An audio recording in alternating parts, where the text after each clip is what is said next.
चलिए, अब last lecture था हमारा फ्रेमवर्क्स पे सेमिनार, जिसमें अपन ने बहुत अच्छे से डिस्कस करा था फ्रेमवर्क्स क्या होते हैं, राइट।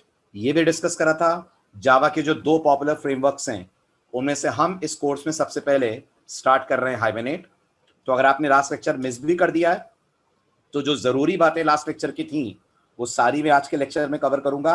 टेक्निकली आज हमारा फर्स्ट लेक्चर आप मानिए हाइबरनेट का, right from the introduction up till the implementation, पूरा आज से हम हाइबरनेट का स्टार्ट कर रहे हैं।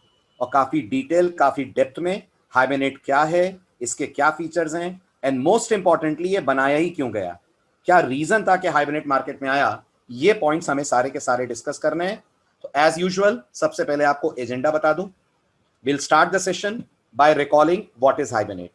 बहुत हल्का सा डिस्कशन लास्ट लेक्चर में हाइबरनेट के बारे में हमने करा था, बट आपने लास्ट लेक्चर में हाइबरनेट की पूरी पावर्स नहीं देखी थी, सिर्फ एक डेफिनेशन देखी थी, हाइबरनेट इज अ, फटाफट चैट में टाइप कीजिए अगर लास्ट लेक्चर अटेंड करा है तो, good. Hibernate is an ORM tool.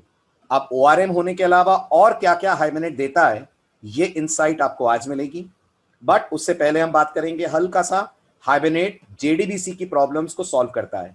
तो वो कौन सी प्रॉब्लम्स है JDBC की जो हाइबरनेट दूर करता है, या वो कौन सी दिक्कतें हैं जो एक लार्ज स्केल एप्लीकेशन अगर JDBC पे आप बनाएंगे तो आपके कोड के अंदर आएंगी।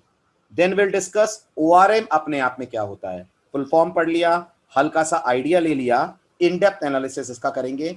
इसके अलावा हाइबरनेट के वो इंपॉर्टेंट 12 एडवांटेजेस जो हाइबरनेट को इतना पावरफुल और जावा की कैटेगरी में टॉप सेकंड फ्रेमवर्क बनाती हैं। नंबर 1 पे कौन है?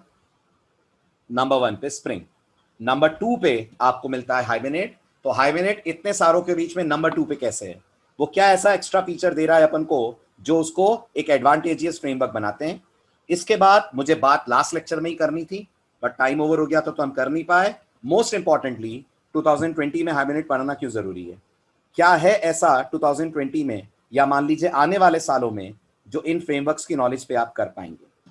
ठीक है, so let's kick off the session with the very first question, what is Hibernate. As we know last lecture के बेसिस पर Hibernate is one of the most popular ORM tool in the world of Java. Java की दुनिया में अगर कहा जाए तो hibernate एक बेहद बेहद पॉपुलर ORM टूल होता है, where ORM stands for object relational mapping.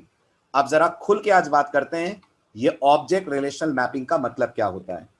जैसा अपन जानते हैं Java is a programming language, yes और नो? यस।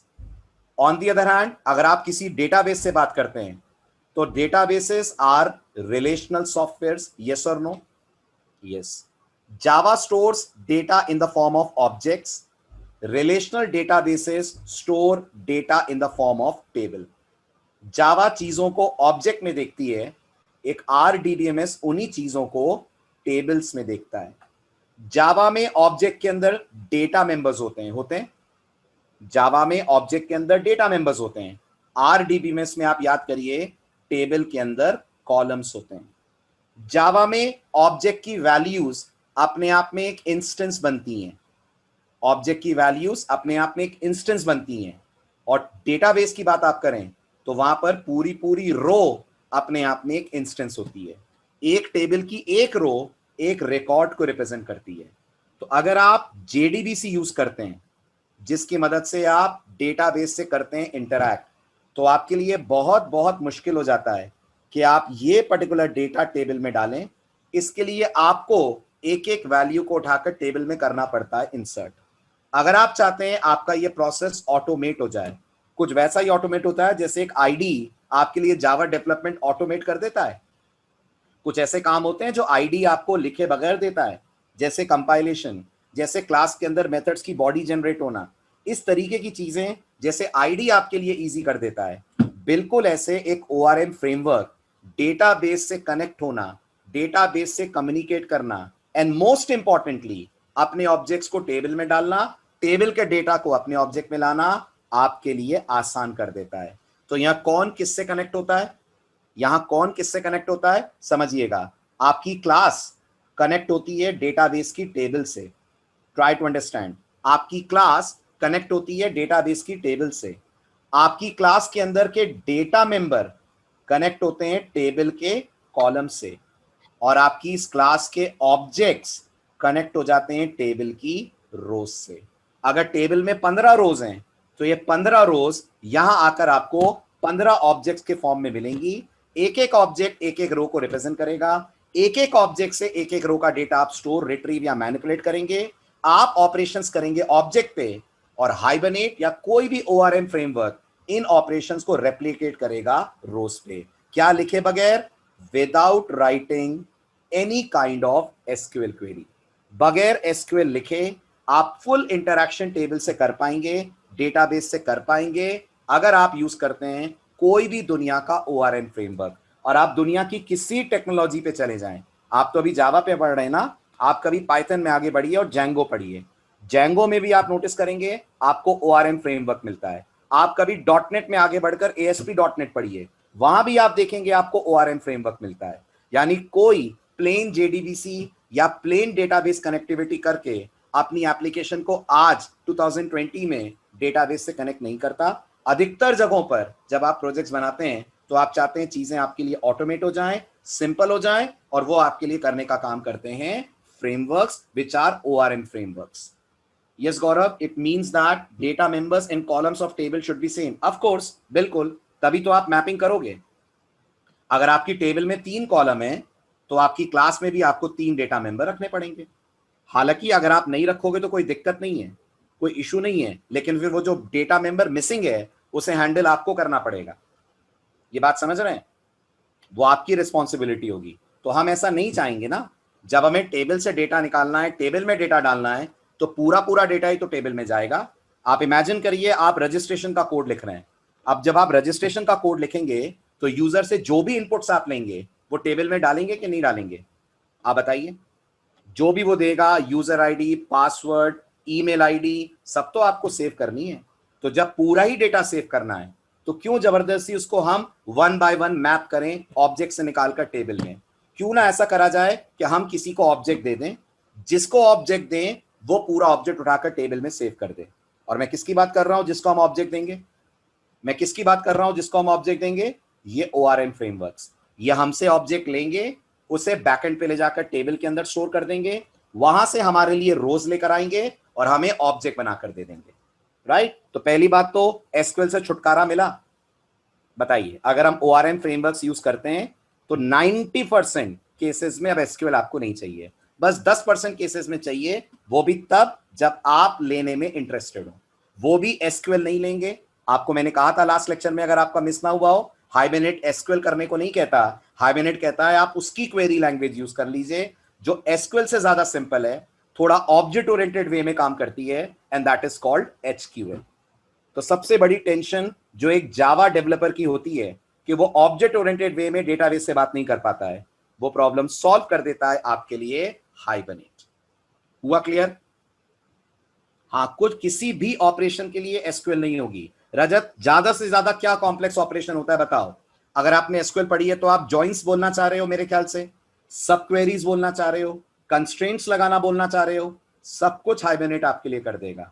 सब कुछ कर देगा आपके लिए। जॉइंट क्वेरी जनरेट कर देगा, 2 टेबल्स के बीच में रिलेशनशिप एस्टैब्लिश कर देगा, कंस्ट्रेंट्स के बेसिस पर काम कर लेगा। Everything will be done by hibernate. Right? तो वो तो एक्सपेक्ट भी नहीं करता कि आप इतनी एसक्यूएल लिखो, वो तो आपको हर चीज जावा स्टाइल में करने को देगा। इवन हाइबरनेट ये तक कर देगा कि अगर आपने बेस और डिराइव क्लासेस बनाई हैं तो जब डिराइव का ऑब्जेक्ट बनेगा तो उसमें बेस के मेंबर्स भी आएंगे। बताइए, अगर आपने बेस और डिराइव क्लासेस बनाई हैं तो जब जावा में डिराइव का ऑब्जेक्ट बनेगा तो बेस के मेंबर्स भी आएंगे। ये मेंबर भी वो जाकर टेबल में सेव कर देगा अगर टेबल में उसके लिए आपने एंट्री करी हुई है तो। Getting the point? तो हाइबरनेट सब कुछ कर देगा। जो भी आपने एसक्यूएल में पढ़ा है वो सब हाइबरनेट में होगा। बस चेंज क्या होगा ये बताओ?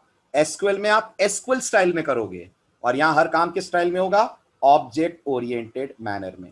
For each and everything you will write an object oriented statement, you will write a method call, और वो मेथड कॉल आपके लिए एक्शन करके देगा। हुआ क्लियर? बात समझ में आई?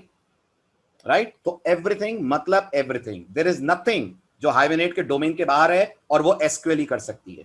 सब कुछ कर सकते हैं आप यूजिंग हाइबरनेट। और मैं खाली हाइबरनेट की बात नहीं कर रहा हूं, हर ओआरएम फ्रेमवर्क आपको ये फैसिलिटी देता है। वरना फिर वो ORM किस मतलब का, अगर आधा काम वो करे और आधे के लिए मुझे SQL पे जाना पड़े। हुआ क्लियर?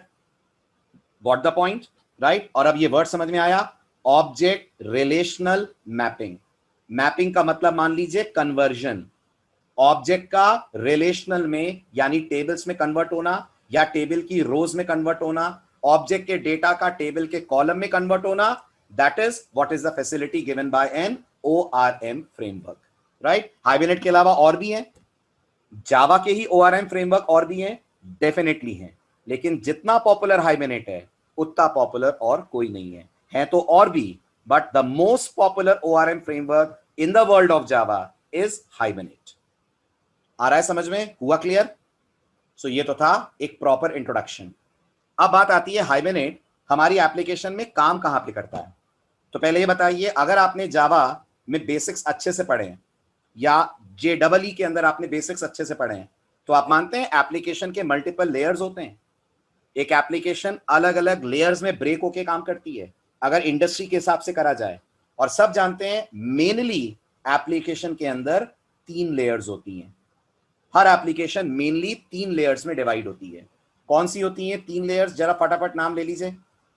ये 3 लेयर्स होती हैं, प्रेजेंटेशन लेयर जहां एप्लीकेशन का GUI आता है, हाँ इसी का टेक्निकल नाम MVC है, इसी का टेक्निकल नाम MVC है, बट मैं MVC वर्ड यूज नहीं कर रहा हूं क्योंकि कुछ स्टूडेंट्स ऐसे हैं जिन्होंने MVC नहीं सुना है, इसके मैं दूसरे वर्ड्स में प्रेजेंट कर रहा हूं इसको।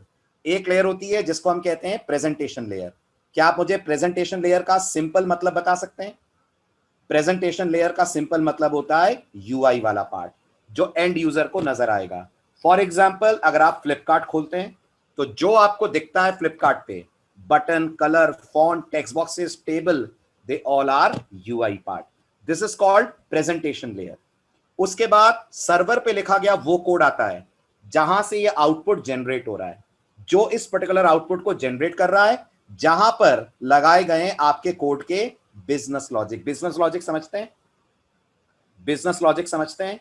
जैसे अगर अमेजॉन को कोई सेल अनाउंस करनी है तो आप मानते हैं उस सेल के लिए उन्हें कोड में चेंज करना पड़ेगा ताकि वेबसाइट जब खुले तो सेल का मैसेज आए, 10% डिस्काउंट, 20% डिस्काउंट, ये फेस्टिव डिस्काउंट, वो festive discount. These are called business logics. ये बिजनेस लॉजिक कहते हैं। ऐसे ही गेस करिए, अगर आप एक बैंक के लिए एप्लीकेशन लिख रहे हैं तो क्या बैंक ये लिमिटेशन लगा सकता है कि एक दिन में कितना कैश विड्रॉ होगा या एक अकाउंट में एक दिन में कितना कैश डिपॉजिट होगा? ये जो कंडीशंस लगती हैं, these conditions are called business logic. और ये UI हैंडल नहीं करता, ये हैंडल बिजनेस लेयर करती है, जो आपकी कोड का मिडिल टियर होता है, जो आपके कोड की सेकंड लेयर होती है। और फिर ये मिडिल टियर डेटा गैदर करने के लिए, डेटा निकालने के लिए किसी डेटा टियर से बात करती है। डेटा टियर बिल्कुल लास्ट वाला टियर होता है और मिडिल टियर और डेटा टियर के बीच में बैठा रहता है कोई ना कोई कंपोनेंट जो मिडिल टियर को डेटा टियर से कम्युनिकेट करवाता है। मिडिल टियर और डेटा टियर के बीच में बैठा रहता है कोई ना कोई कंपोनेंट जो मिडिल टियर को डेटा टियर से कम्युनिकेट करवाता है।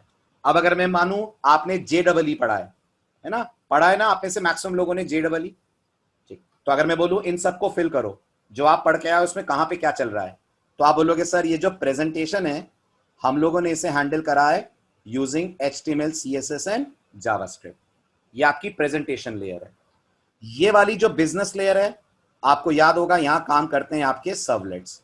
आपको ये भी याद होगा प्रेजेंटेशन पे ही JSP भी काम करता है ना। JSP को भी आप सिर्फ व्यू के लिए यूज करते हैं। और ये जो बिजनेस टियर आपका डेटा एक्सेस टियर होता है, याद कीजिए यहां आप लोग यूज करते हो JDBC। ये आपका स्टाइल था अभी तक प्रोग्रामिंग करने का, लेकिन मैं आपको बता दूं ये कौन से साल से चला आ रहा है। ये 1997 का स्टाइल है। 1997 में जब पहली बार JEE लॉन्च हुई थी, ये उतना पुराना स्टाइल है। मतलब हम कितने साल पुरानी अप्रोच यूज कर रहे हैं प्रोग्रामिंग करने के लिए?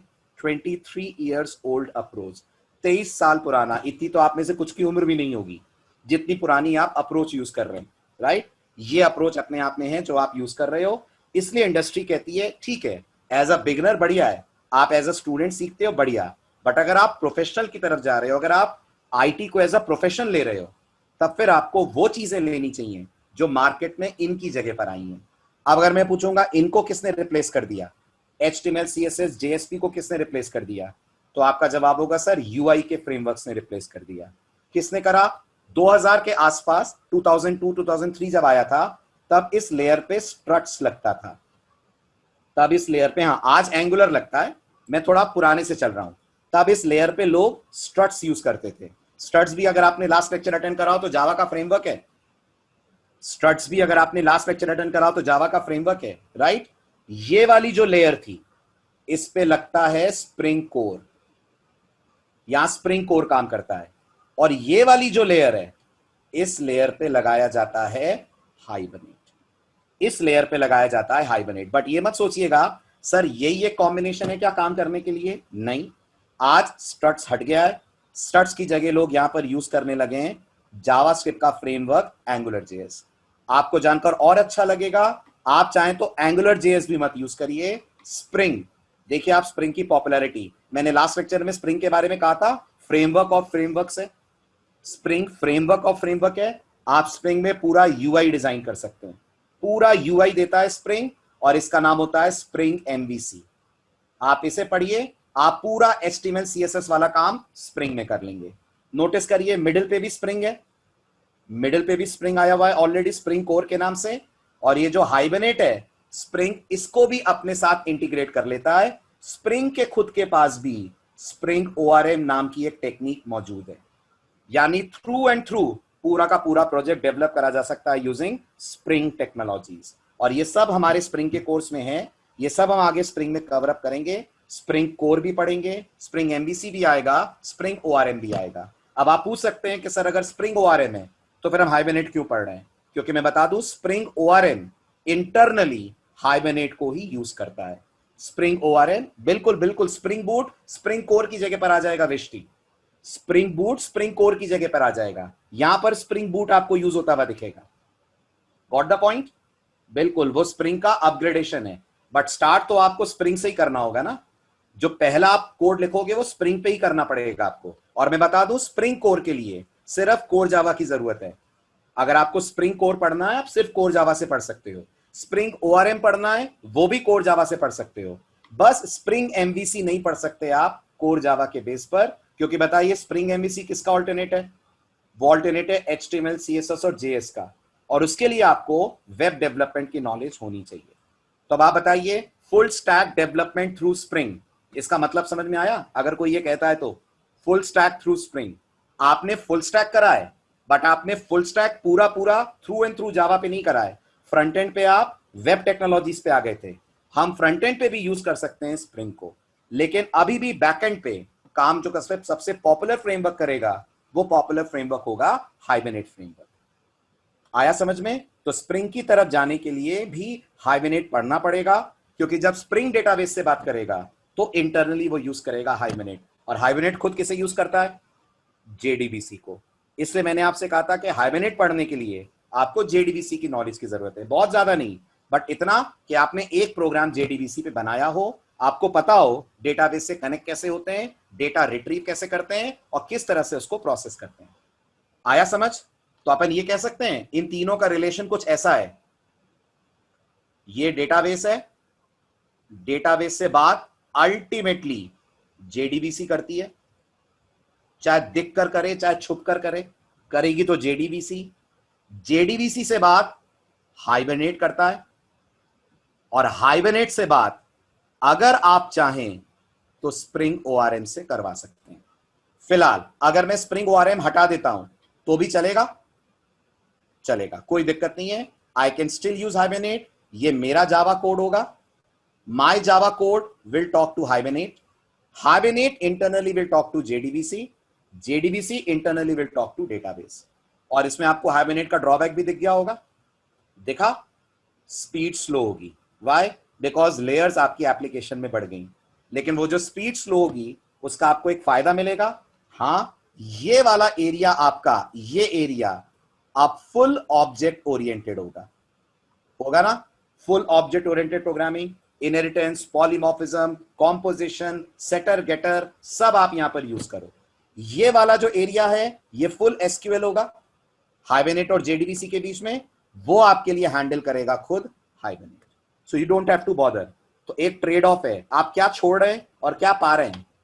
बताइए, आप स्पीड पे कॉम्प्रोमाइज कर रहे हैं लेकिन फंक्शनैलिटी एनहांस हो रही है, फंक्शनैलिटी एनहांस हो रही है। और हाइबरनेट को पता है, हाइबरनेट को पता है कि स्पीड उसका ड्रॉबैक है। तो मैंने आपसे लास्ट लेक्चर में एक बात बोली थी, हाइबरनेट इसी को सॉल्व करने के लिए एक मैकेनिज्म देता है जिसका नाम है कैशिंग। कैशिंग अगर आप हाइबरनेट में यूज कर लें तो काफी हद तक स्पीड की प्रॉब्लम भी सॉल्व हो जाती है। Got the point? समझ में आया? राइट? तो there are various ways of communicating with databases, but yes, Hibernate is one of the most popular ways, जो बाकी के फ्रेमवर्क्स की तरह ज्यादा यूज नहीं, मतलब बाकी फ्रेमवर्क इतने यूज नहीं होते जितना ज्यादा यूज Hibernate आपको होता हुआ मिलेगा। यस, टेबल्स की जगह पे रिलेशनल वर्ड क्यों यूज करते हैं हरीश? इसलिए करते हैं क्योंकि जब टेबल्स बनती हैं डेटाबेस में तो टेबल्स आपस में एसोसिएट होती हैं with the help of common column. वो कॉमन कॉलम इनके बीच में कहलाता है रिलेशनल। एक एग्जांपल समझाऊं हरीश आपको? एक एग्जांपल आपको समझाऊं? समझिए, इमेजिन करिए ये मेरे पास एक टेबल है जिस टेबल में कंपनी के डिपार्टमेंट्स की डिटेल्स है। थोड़ा बहुत हरीश अगर आप एसक्यूएल समझते हो तो आपने प्राइमरी की समझा है? प्राइमरी की एक एट्रीब्यूट होता है जो एक कॉलम को यूनिकली आइडेंटिफाई करता है। तब आप बताइए, कंपनी में जो डिपार्टमेंट्स होंगे वो यूनिक ही होंगे ना? क्या कहते हो हरीश? है ना? सभी लोग ध्यान दें, जिन्होंने एसक्यूएल अच्छे से नहीं पढ़ी है आपकी थोड़ी सी एसक्यूएल भी ठीक करनी पड़ेगी हाइबरनेट पढ़ाते वक्त। तो थोड़ा थोड़ा एसक्यूएल का डिस्कशन भी मुझे करना पड़ेगा, राइट? या सबको एसक्यूएल आती है तो मैं छोड़ दूं ये डिस्कशन, अपन सीधे हाइबरनेट पे आ जाएं? हाँ, तो मैं बता देता हूं ना, बेसिक्स बता देता हूं आपको, समझिए। तो मान लीजिए कंपनी के पास डिपार्टमेंट्स हैं। अब आप इमेजिन करिए जो डिपार्टमेंट नंबर है वो 10, 20, 30, 40 यूनिक है। यहां डिपार्टमेंट का नाम है या डिपार्टमेंट की लोकेशन है। अब हरीश बताइए, इन डिपार्टमेंट्स में एम्प्लॉइज काम करेंगे? करेंगे। अगर इन डिपार्टमेंट्स में एम्प्लॉइज काम करेंगे तो आप सोचिए, क्या एक डिपार्टमेंट में एक एम्प्लॉय काम करेगा कि मल्टीपल एम्प्लॉय काम करेंगे? मल्टीपल करेंगे। अगर एक डिपार्टमेंट में मल्टीपल एम्प्लॉय काम करेंगे तो ये डिपार्टमेंट 10, डिपार्टमेंट 20 रिपीट हो जाएगा ना, और इस टेबल में यूनिकनेस खत्म हो जाएगी। खत्म हो जाएगी कि नहीं? तो आपको एसक्यूएल या डेटाबेसेस ये कहते हैं थोड़ा सा बेटर डिजाइन करिए टेबल्स, और इस टेबल को दो टेबल में ब्रेक कर दीजिए। एक टेबल बना लीजिए एम्प्लॉय की, एक टेबल बना लीजिए डिपार्टमेंट्स की। डिपार्टमेंट की टेबल में सिर्फ डिपार्टमेंट से रिलेटेड इंफॉर्मेशन रखिए, लाइक डिपार्टमेंट नंबर, डिपार्टमेंट का नाम, लोकेशन। क्या अब डिपार्टमेंट नंबर यूनिक हो पाएगा? सभी लोग रेस्पॉन्ड करें, हाइबरनेट में बहुत जरूरी है प्राइमरी की, वेरी इंपॉर्टेंट रोल, राइट? और एम्प्लॉय के अंदर अगर आप सोचिए तो एम्प्लॉय नंबर यूनिक होगा ना, employee number, employee name, salary. But ये तो नहीं पता चल रहा ना ये एम्प्लॉय कौन से डिपार्टमेंट में काम कर रहा है, नहीं पता चल रहा ना। तब एसक्यूएल कहती है आप यहां पर एक डिपार्टमेंट नंबर कॉलम और रख लो। तो सोचो ये डिपार्टमेंट नंबर इस डिपार्टमेंट नंबर के साथ कनेक्ट हो गया है ना। आप आम बोलचाल में बोल रहे हो कनेक्ट हो गया ना, हम एसक्यूएल की बोलचाल में बोलते हैं इन दोनों के बीच में रिलेशन आ गया। इसी को बोलते हैं एसक्यूएल में रिलेशन एस्टैब्लिश करना। Got the point Harish?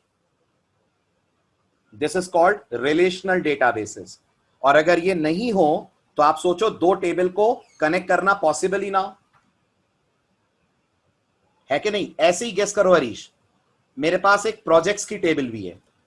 बताओ, अब तुम बताना, क्या एक बंदा एक ही प्रोजेक्ट पे काम करेगा, मल्टीपल प्रोजेक्ट्स पे करेगा? मल्टीपल पे करेगा। तो अगर मैंने प्रोजेक्ट आईडी यहां पर ले ली तो प्रोजेक्ट आईडी तो फिर यूनिक नहीं हो पाएगी ना। सोचकर देखिए, क्योंकि उस प्रोजेक्ट में बहुत लोग काम करेंगे। सोचकर देखिए, तो प्रोजेक्ट्स की टेबल अपन अलग कर लेते हैं, यहां प्रोजेक्ट आईडी ले लेते हैं और इस प्रोजेक्ट आईडी को कनेक्ट कर देंगे एम्प्लॉय से। तो ये एम्प्लॉय नंबर यहां भी यूज हो जाएगा।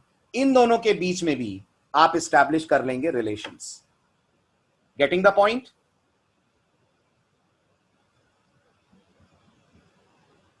राइट? इस तरीके का डिजाइन जब आप डेटाबेस लेवल पे करते हैं तो हम बोलते हैं you are using relational database. अब देखो हाइबरनेट इसमें क्या करेगा, ये जो कुछ भी टेबल आप बना रहे हो ये आपको बनानी पड़ रही है ना अभी एसक्यूएल में, और इसके अंदर कंस्ट्रेंट्स लगेंगे, फॉरेन की लगेगा, बहुत कुछ लगेगा। और अगर मुझे कुछ नहीं आता कुछ नहीं आता मुझे एसक्यूएल में, तो मैं टेबल नहीं बना सकता ना, एज अ डेवलपर नहीं बना सकता ना। हाइबरनेट ये टेबल भी बना देगा मेरे लिए, टेबल भी बना देगा, इनमें रिलेशन भी स्टैब्लिश कर देगा, और रिलेशन स्टैब्लिश करके डेटा भी पुल करके ला देगा। सब कुछ ऑब्जेक्ट ओरिएंटेड वे में करेगा। अब आप सोचिए पेरेंट चाइल्ड हो गए ना एक तरह से, सोचो डिपार्टमेंट इसकी पेरेंट हो गई। क्या जावा में पेरेंट चाइल्ड होते हैं? होते हैं। हम ये रिलेशनशिप दिखाएंगे यूजिंग इनहेरिटेंस, या दिखा सकते हैं यूजिंग कॉम्पोजिशन, और हाइबरनेट हमारे लिए इसे कन्वर्ट करेगा बैकग्राउंड में टेबल के रिलेशनल डेटाबेस में। गेटिंग थिंग्स, आ रहा है समझ? ठीक है, और ये सब करना है आपको आगे, लेकिन बस इतना ध्यान रखिएगा एसक्यूएल पे डायरेक्ट नहीं करना है अपन को, जो करेंगे वो हाइबरनेट से करेंगे। हाँ, तो आप बताइए हाइबरनेट कौन सी लेयर पे है? 3 लेयर दिख रही है, कौन सी लेयर पे है? Third layer. कौन सी third layer? Data access component. यहां बैठकर काम कर रहा है हाइबरनेट, राइट? और यहां पर हाइबरनेट के अलावा दूसरे भी हो सकते हैं, अगर मैं चाहूं तो दूसरे भी आ सकते हैं यहां पर। हाँ, अगर आप चाहेंगे तो एक ही ऑप्शन चाहेंगे अगर इंडस्ट्री स्टैंडर्ड्स की बात करें, and that is Spring. Spring ORM, Spring में भी अगर हम बोलें तो स्प्रिंग ओआरएम होता है, स्प्रिंग जेडीबीसी होता है, और आजकल सबसे पॉपुलर है स्प्रिंग डेटा। तो स्प्रिंग 3 तरीके देता है डेटाबेस से बात करने के, Spring JDBC, Spring ORM, Spring data. उसमें स्प्रिंग ओआरएम खुद यूज करता है हाइबरनेट को। आया समझ? क्लियर? Very good. तो ये है फ्रेमवर्क्स की दुनिया। तो फिर एक बात बताना जरूरी है आपको आगे बढ़ने से पहले, इसका मतलब अगर मैं जावा को यूज कर रहा हूं अपने कैरियर में, मतलब what company aspects from a Java developer, बहुत जरूरी है। जावा डेवलपर ट्रैक, क्या क्या सीखना होता है आपको कंपनी पॉइंट ऑफ व्यू से, इसको समझिए। सबसे पहले आपको सीखनी पड़ती है कोर जावा, ये आपका बिल्कुल बेसिक पार्ट होता है, मानते हैं? This is the first thing you understand. और अगर मैं बोलूं इसको जनरल वर्ड्स में बताओ, तो आप बोलोगे सर जावा पे करियर बनाना है तो हमें सबसे पहले सीखनी पड़ेगी लैंग्वेज। लैंग्वेज आपको कोर जावा ही सिखाती है ना, जावा की एबीसीडी तो कोर जावा से ही मिलती है। एक बार कोर जावा पढ़ लिया आपने, फिर आप अपना लेवल बढ़ाएंगे। आप नॉन टेक्निकल वर्ड्स में बोलेंगे आप एडवांस जावा पढ़ेंगे, मैं टेक्निकल वर्ड्स में बोलूंगा आप अब जावा की टेक्नोलॉजीज पढ़ेंगे। नहीं नहीं, JEE तो नाम हो गया अपनी तरफ से उस कंपोनेंट का जो आप यूज कर रहे हैं, बट टेक्निकली आप जावा की टेक्नोलॉजीज पढ़ेंगे। ये टेक्नोलॉजीज आपको कौन सिखाता है? JEE सिखाती है। एंड आई होप आप में से कुछ लोगों ने जरूर पढ़ा होगा सर्वलेट्स एंड JSP, पढ़ा है, राइट? लेकिन जो प्रोजेक्ट्स होते हैं वो अकेले इन टेक्नोलॉजीज पे काम नहीं करते। फिर तीसरे नंबर पे एंट्री किसकी होती है? तीसरे नंबर पे एंट्री फ्रेमवर्क्स की होती है। फ्रेमवर्क्स में कौन आ रहे हैं? फिर ढेर सारे आ रहे हैं, पूरा साम्राज्य स्प्रिंग का है। स्प्रिंग के साथ आप हाइबरनेट को क्लब कर सकते हैं, हाइबरनेट की जगह अगर आप चाहें तो यूज कर सकते हैं स्ट्रट्स, आई मीन स्प्रिंग की जगह, नॉट हाइबरनेट की जगह।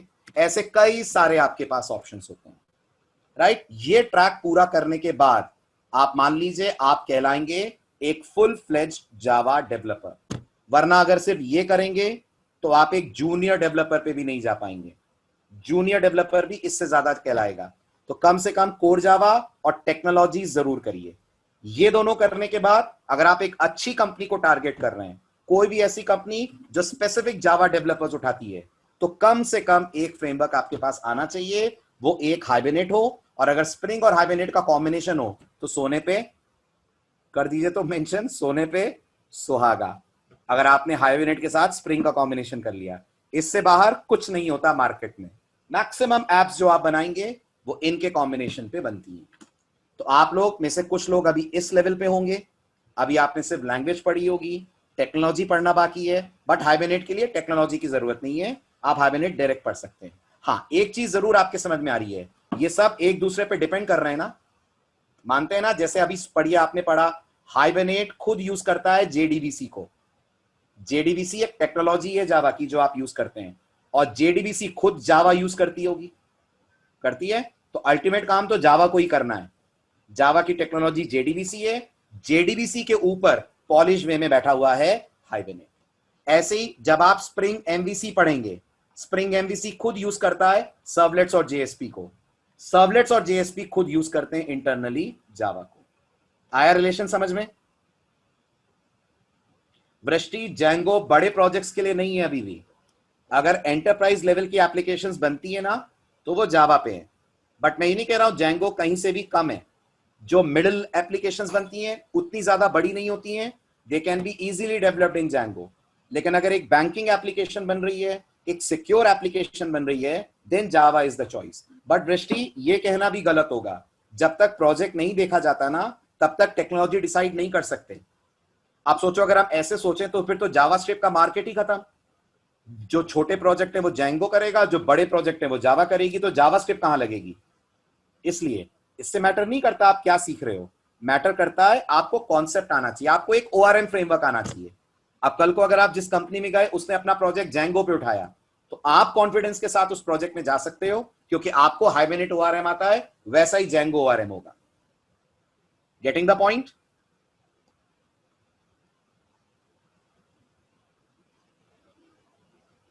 राइट? चलिए, माइक्रो सर्विसेज अलग है, माइक्रो सर्विसेज डिफरेंट होता है, मैं आगे बताऊंगा माइक्रो सर्विसेज, फिर हमारा डिस्कशन कहीं और मुड़ जाएगा।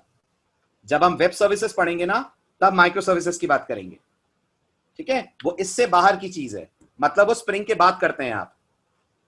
ओके, चलो next, coming back to the main topic. तो ये है जिस लेयर पे हाइबरनेट काम करता है। फाइन,